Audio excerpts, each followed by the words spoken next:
Greetings. Thank you for taking the time out of your busy schedule to hear my speech today. I'd also like to thank my assistant Heidi, who is off camera, and of course God for allowing me this opportunity. If you haven't noticed by now, I'm wearing a purple tie and a purple pocket square to help raise awareness for lupus.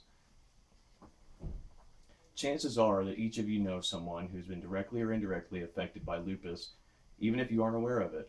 But what is lupus? And how does lupus impact our lives as individuals, as a society? How is lupus treated? And how many people are victims of lupus? What can I do to support lupus victims? The answer to these questions will demonstrate the prevalence of lupus in America, spread awareness of lupus, explain the limited treatment options available to lupus patients, and illustrate the impact this debilitating disease has had upon each of our lives, whether we know it or not. I spent 8 years of my life with a young woman who was diagnosed with systemic lupus erythematosus, and I watched that disease slowly transform a vibrant lady into an emaciated victim. Lindsay D. West of Flora, Illinois, passed away in March of 2013 at the age of 30. Lindsay weighed only 72 pounds when she died. I saw firsthand the ravaging effects of lupus in Lindsay as her death impacted an entire community in a small town in southern Illinois and forever left a Lindsay-shaped hole in my heart. Today I would like to share some information regarding the impact of lupus, how it is treated, the growing number of cases of lupus, and what we can do to support those who are afflicted as well as those who have lost loved ones who've succumbed to this terrible autoimmune disease. While a great deal of time could be spent covering each issue in detail, I will cover the main points discussed previously to address each issue respectively. To truly understand what lupus is requires a familiarity with medical terminology as well as an understanding of autoimmune disorders and diseases.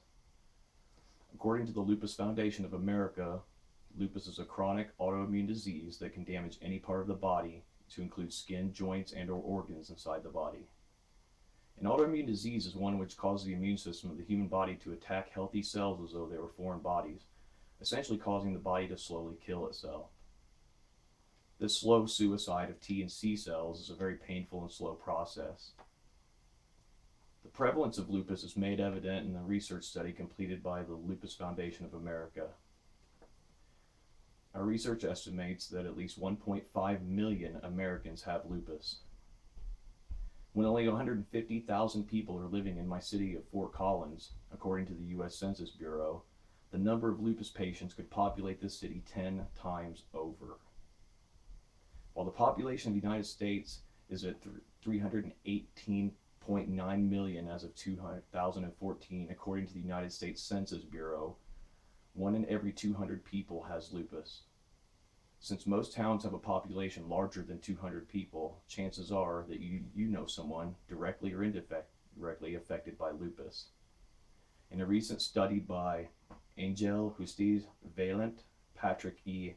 Acapa, and Peter Punking, 2015, from 1979 to 1998, the annual number of deaths with lupus as the underlying cause increased from 879 to 1,406, which is almost double. This increase in mortality rate seems to be directly connected to an increasing prevalence of lupus cases.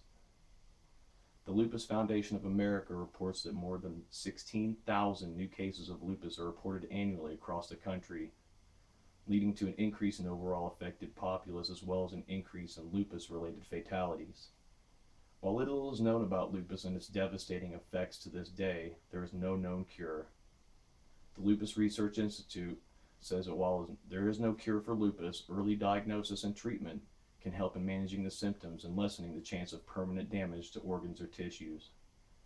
As advances are made in the field of medical science, new and more viable forms of treatments are being made available to lupus patients. The Mayo Clinic informs that research suggests that DHEA may help improve symptoms of SLE, systemic lupus erythematosus. Additional research is needed in this area and is rated B by the Mayo Clinic, suggesting good scientific evidence for this use. While further research into DHEA is necessary, a new medication designed to combat abnormal cell production in lupus patients has recently received FDA approval. According to the National Institute of Health and the National Center for Biotechnology Information, belimumab injection is used to treat systemic lupus erythematosus, or SLE, or lupus, in patients who also receive other therapy. Belimumab is the first FDA-approved treatment for lupus since the introduction of immunosuppressant therapy in 1952. We covered the increase in prevalence of lupus, the treatment options available to lupus patients, and impact that lupus has had on us as individuals and a society, and how we can support those affected by lupus through awareness efforts such as this speech. Lupus may not affect your loved ones or acquaintances directly, but given the increased prevalence of lupus, someone you know has been indirectly affected. With the prevalence of such a debilitating and deadly disease so near to us, it's important to raise awareness so that symptoms and conditions may be diagnosed sooner, allowing for more effective treatment. While belimumab injections are not a cure for lupus, the medical benefits offered by this new medication are outweighed only by the hope that it offers for lupus patients as well as their loved ones. We may not find a cure for lupus within this generation, but perhaps through public awareness, clinical research, and advances in technology, our future generations may be liberated from the ravaging effects of lupus once and for all. Thank you.